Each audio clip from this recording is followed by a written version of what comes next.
Good morning, my dear friends. We're continuing with the guidelines for members of Ananda, which we're calling the Ananda Way of Life, even though this was created for a very specific purpose. What it describes in a most interesting way is how practical life would be organized if or because self-realization is the goal. So let's now say a prayer. Heavenly Father, Divine Mother, friend, beloved God, Jesus Christ, Babaji Krishna, Lahiri Mahashaya, Swami Sri Yukteswar, beloved Master Paramahansa Yogananda, saints of all religions, humbly we bow to you all. Help us to feel your divine guidance and presence, that everything we do will be inspired by your will. Help us to see past the confusion of our own desires and longings and misunderstandings to the simple, clear vibration of your truth. Then give us the courage and the clarity of mind and the greatness of heart and the boldness of heart to be able always to act on your inner prompting. Om. Peace. Amen. So, of the 16 articles in this book, we've done the first one. And the first one it's called Membership Defined, but the real title of it is Who Are We and What is Ananda? So we've established a sort of foundation basis for even the very definition of community, which is not obvious. Communities can be defined on countless levels. Ours is for God realization. And that really has to be the undercurrent. Swami himself, when he was introduced once as the father of the cooperative communities movement in one of the conferences there were a plethora of conferences in the 70s and the 80s, and he was introduced as the father of intentional communities. And Swami felt it was quite important to balance that. And he stood up and he said, I don't really care about communities at all. He said, I care about helping people to realize God. And as we work sincerely for God realization, he said, community is a great help in that endeavor. But that is the importance of community, is because it helps us by giving us the right atmosphere in which we can work on God realization. And he also said, he said, if a community ceases to be helpful to people for God realization, then it has no value at all. There was another part there that he said. Let me think for a moment. But everything then makes sense. It's picking up the puppet from the right string, as Swami often put it. When in doubt, go back to our first principles to understand what we're trying to accomplish, and then we'll see how everything fits into it.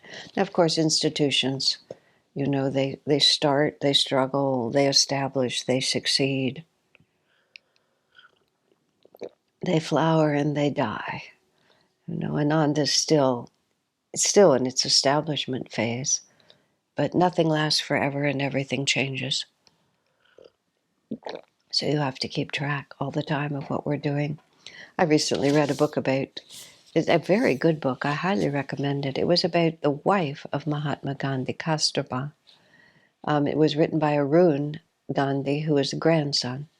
And over the years, I've never delved really deeply into the life of Mahatma Gandhi, but I know something of his. But this was what his wife was like, and she was an extraordinary woman.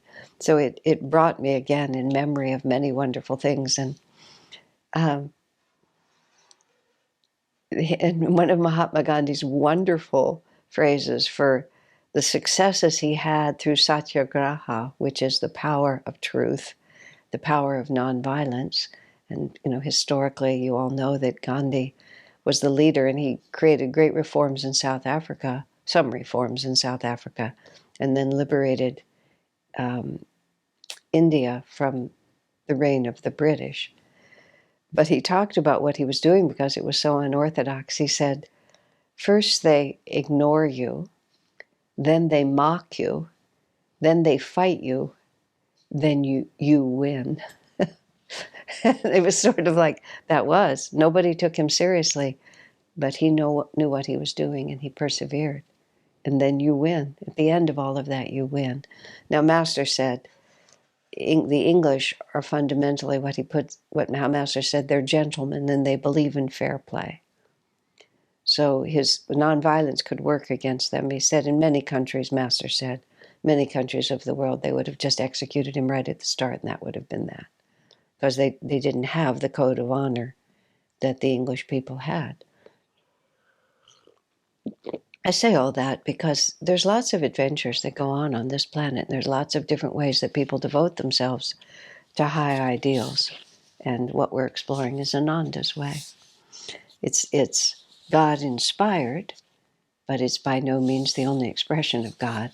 But it's a very specific, extremely well thought out, and so we're continuing. So today, Article 2 is called Community Life Defined. So now we are going to come together as a community, and what does that mean?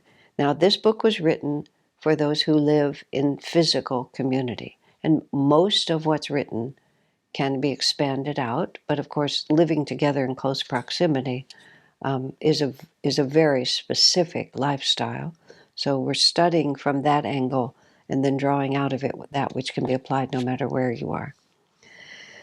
So Swami says, we are dedicated to living in divine unity as an expanded family under the guidance and inspiration that has been channeled to us from our one Father, Mother, God. The homes we live in may be many and separate. Our greater home, however, unites us in God, in God's Spirit. Yeah, I'll just start there. We are dedicated to living in divine unity, we start there, as an expanded family under the guidance of God. Expanded family is a very interesting phrase. We all have some idea of what family is. There's many characteristics to family. One characteristic of family is that it is an enduring reality. And I'll just take this a piece at a time. When we talk about family, what people often mean is, that fixed entity of which I am a part, which only death, and not even death in this case, can separate me from it. Mostly we think of family in biological terms, and therefore it's defined by the body. We're born, we have a certain mother, we have a certain father, and other jivas decide to be part of that unit, and you have your brother, your sister, whatever it might be. But that unit is clearly defined, and there's an inescapability to it. Now, Master said people are drawn into biological families by affinity, by karmic connection. And sometimes that karmic connection is beautiful and harmonious, but sometimes that karmic connection, Master said, they're born into the same family. And here's his chilling comment. So they can fight it out at close quarters. So the idea in people's minds that just because it's family we're going to be harmonious is not necessarily valid in biological families. It's just we're drawn together for karmic reasons, and we have to work our way through those reasons. That does not in any way mean that you will resolve it. It just means that you have the opportunity to resolve it. But sometimes resolution is not that we all get harmonious and live together. Sometimes resolution on the part of one jiva, especially when self-realization is your goal, is nobody treats me like that. And we just walk out the door. Swami Kriyananda talked to us once about an incident he'd had when he was a young monk. And one of the older disciples who it was a woman, and she just was accustomed to getting her way, and she was not accustomed to having to explain herself. She was accustomed to just asserting her power and getting what she wanted. She wasn't a bad person. It was just a bad habit that she had. And in a certain context, the context actually was an odd one. Swami was, they were in India, and they were pulling into the station in Calcutta. And because Indian trains have open doors and open windows, Swami was standing in the doorway. He was living in India. He had arranged a reception for Dayamata, who was with them. Dayamata was there. He'd arranged a reception. There were many people on the train platform. And Swami was leaning out of the train with his camera and taking pictures. And this senior disciple, who was also there, wanted to take pictures from the same angle. But instead of asking, they just literally tried to push Swami aside and take the place. Swami said he just hardened his position. He didn't say a word. He wasn't unkind in any way. He just absolutely refused to give way. I said, after when he was telling this story, I said, "Sir, you were a young monk. This was a senior disciple. How could you do that?" Swami's first answer was, "I had position too," meaning I wasn't nobody. But then he gave me the real reason. He just said, very firmly but rather casually, "Nobody treats me that way." That was very interesting to me. Nobody treats me that way. And it wasn't ego. It's inappropriate. That's all. It's just inappropriate, and I'm not going to have it happen. Now, I say that because families, in order to function, whatever families they are, whether biological or created out of affinity or the spiritual community, the premise of the family, in order to thrive, has to be truth. So Swamiji says, we strive to live in divine unity. We have an intention, and that intention is harmony.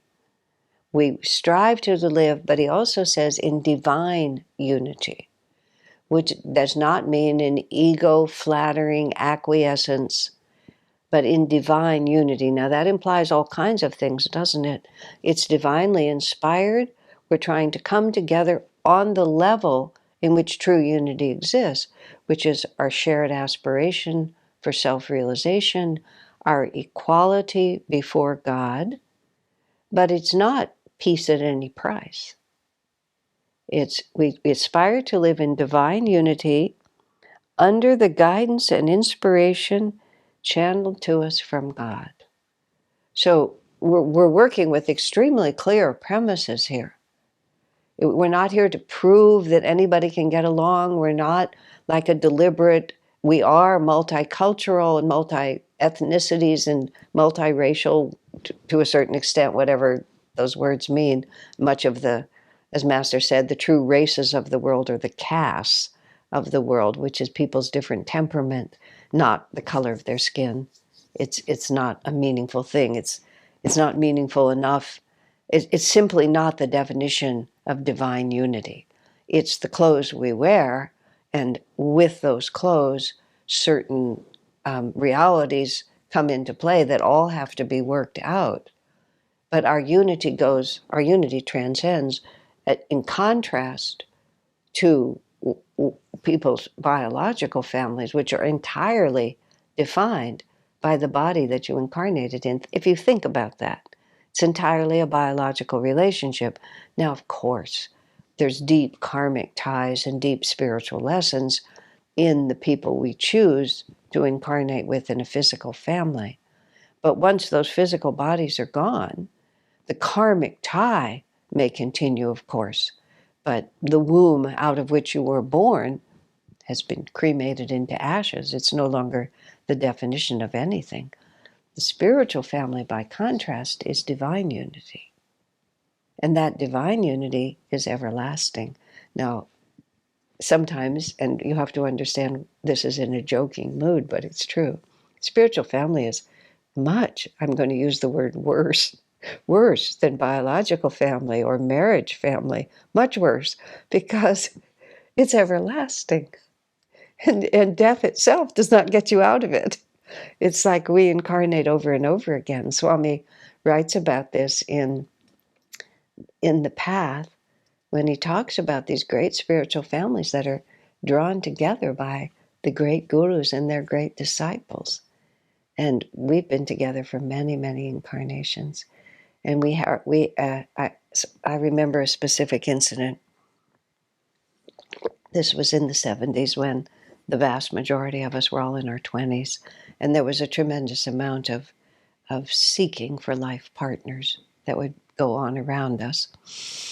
And this young man fell in love with this woman. He was a lovely man, she was a lovely woman. But the woman was in love with someone else and ultimately married the one she was in love with. And this is all decades ago. But the man felt such an affinity with her, and Swamiji knew that the woman's heart was somewhere else. So when this man comes with great sincerity, and expresses to Swami that he is tremendously drawn to this woman, and he's asking Swami's advice and support, Swami knows it's never going to happen. So he has to gently but firmly without also, it gets complicated in a family. It gets complicated because her attachment to the person who became her husband was not yet known by her husband. So it was just a mess. But the man said to Swamiji, but if she's not meant for me, why, when I look into her eyes, do I feel such a deep affinity with her? Swami's answer was so important. He said, this is a very old spiritual family. He said, we have been together many, many, many, many, many times. And he said, and in all those different incarnations, we have been all in all to one another. We've been all things to one another, which is positive affinity and also enmity. Also disappointments and betrayals and angers and desires thwarted, and desire thwarted turns to anger, and misunderstandings, well meant, but nonetheless, or heartbreaks, untimely deaths that are out of our control, but nonetheless leave deep fears, deep insecurities, misunderstandings. It just goes on and on. So in a community where self-realization is the goal, with all of the principles of Sanatana Dharma as part of it, it's a very conscious sort of trying to be together in divine unity, but also meeting all those karmic memories. Swami talks about it in The Path when he was living as a monk at Mount Washington, where the same principles apply. The monastic groups were living together as an expanded family under the inspiration that comes from God. And two of the monks suddenly just couldn't stand each other. I mean, there was just this almost murderous rage coming out of them. And these are fine, noble men. What's going on? And Master says, oh, well, you were enemies in a past life. Because the paths are many. You were enemies in a past life. And just sort of having that in mind helped them to realize, but we're not enemies in this life. I myself, one of the people that I had a very close association with for my first decade at Ananda, was a karmic enemy. Karmic enemy, by that I mean that just our circumstances had in past lives, and we just could not get along for anything. There was just, no matter what happened, it would spark into some kind of an argument. And finally, and this is the only time this has ever happened to me, I actually dreamed a previous incarnation, which Swami confirmed. And in this dream, this other person behaved horribly. I mean, the stuff of great novels, in which the villain really, really abuses the heroine, just terrible, which told me why I had such an instinctive negative reaction. So I did not share that information beyond to the person, but somehow they found out. So they went to a very reliable psychic we knew, and got the past life reading of what I had equally done. There was what I had done to them was no less horrible. So the two of us were just now, we were really, each of us was armed, with this tremendous, which Swami said was true, this tremendous reason for our distrust and disharmony with each other. So he brought us together. And the first thing he said was, he put it this way, I'm inclined to believe that your past life stories are true. And I think they are. But then he said, but that's the past. He said, both of you have suffered greatly for the bad actions that you put out. And neither of you would ever behave like that again. Oh, I see. We're not talking about the present. We're talking about what we had to go through to become as dedicated as we are to finding God so we can get out of all of that. And so what I've come to in my way of thinking about this is there's karma, which we have all kinds of really, really intense karma with everybody that we meet, biological family, stranger in the grocery store, but especially with our gurubais. Whether we live in physical community, meet them on Sundays at the center, or only know them online, especially with our gurubais. We have many, many, many, many lifetimes together. So there's a lot of karma there. And some of that karma leads us to instant, almost unbearable longing for friendship, for love, for romance. And it's true. The feelings that we have are true because we've been all in all to one another.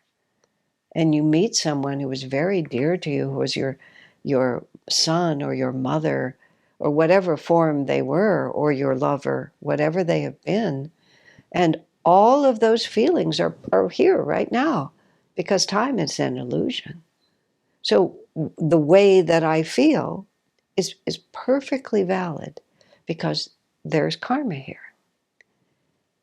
Or the way that we feel is very, very antagonistic, which it may also be valid. The way I treated that person and the way they treated me. And that's just, each of us had one incarnation. And God knows how we got to that point and what the process was of getting out of it. The karma is real. The feelings have a basis in actual experience. But karma is just what's already been set in motion. Dharma is what we should do about it now. Because Dharma is that action which leads us to divine freedom. Karma is that which just kicks us around and causes us to keep reincarnating and keeps us on the wheel of samsara, as they say, over and over again. Longing and regret, attachment and desire. It's all there and it's all real. Dharma is what will free us.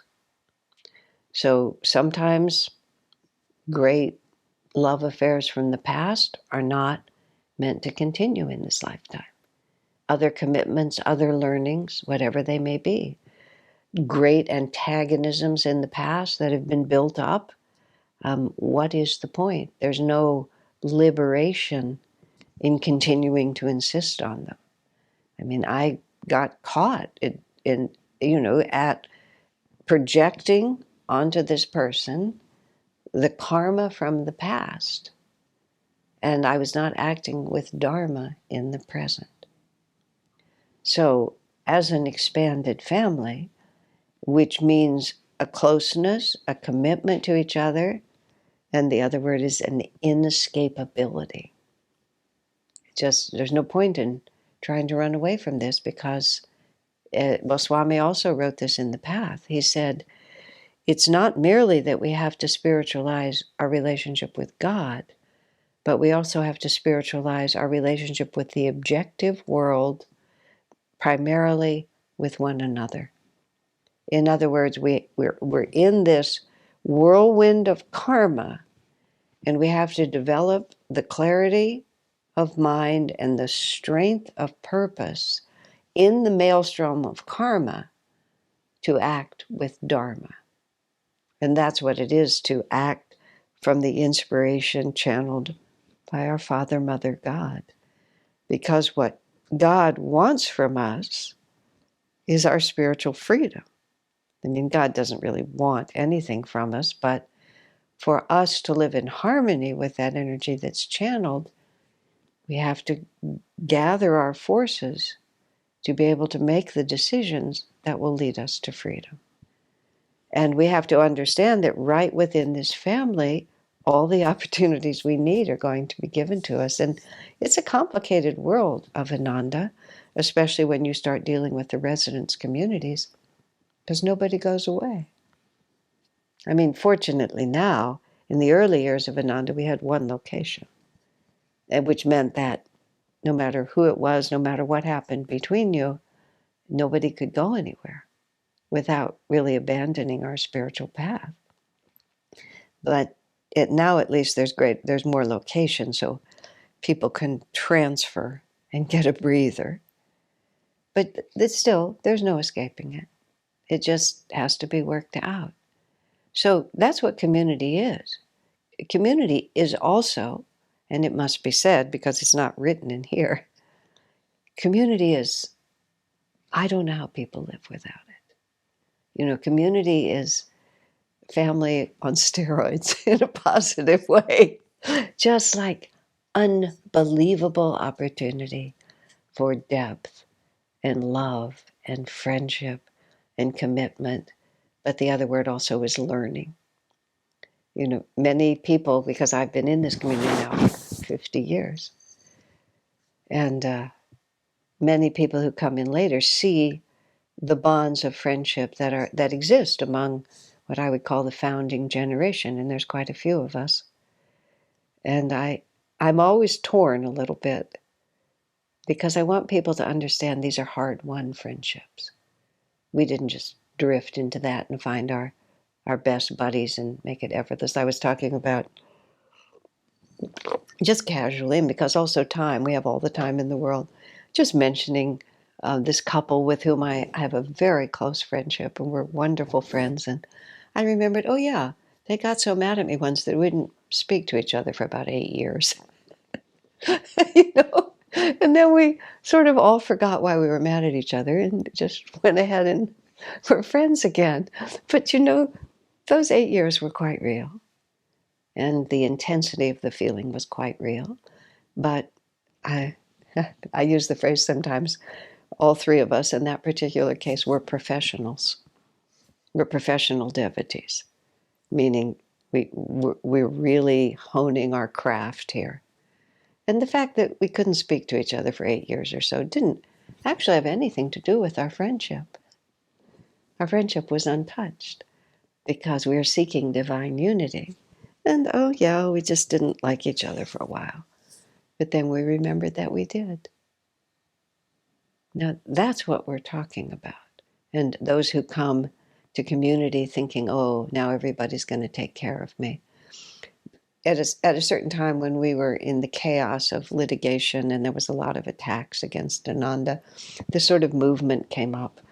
You know, Ananda's is our safe place. We should feel safe at Ananda. And of course we should. I mean, all of that is true. You have to understand where I'm coming from saying this. But I heard people say that a lot because it's something that people say out in the world. And I suddenly said, no, actually, your ego is here to be destroyed. The last thing you want is a safe place when you mean your ego. No, it's not a safe place for your ego. Every limitation must be confronted and overcome. And that's what we're doing. That's what divine unity is. That's what community is. And it started, what is Ananda? Who are we? In meditation, our ideal is to set aside the ego and allow divine consciousness to penetrate into every corner of our beings. If you think that comes without effort, well, We all find out. And if we're truly committed, those discoveries are simultaneously painful and extraordinarily joyful, all at the same time. God bless you, my friends.